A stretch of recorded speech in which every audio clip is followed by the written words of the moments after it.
अरब में एक इंसान बेटियों को ज़हमत समझता था। जब जब उसको बेटी पैदा होती थी, वो अल्लाह की इस रहमत पर अफसोस करता था।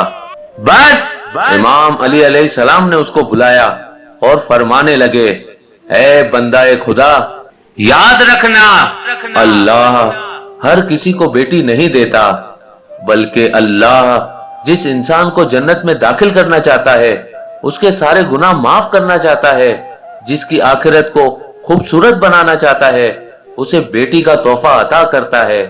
मैंने अल्लाह के रसूल से सुना, जिस इंसान ने अपनी एक बेटी की अच्छी परवरिश की, उसकी शादी करवाई, तो अल्लाह उस पे जन्नत वाजिब कर देता है। याद रखना, बेटी वालिदैन के घर के लिए रहमत बन के आती है।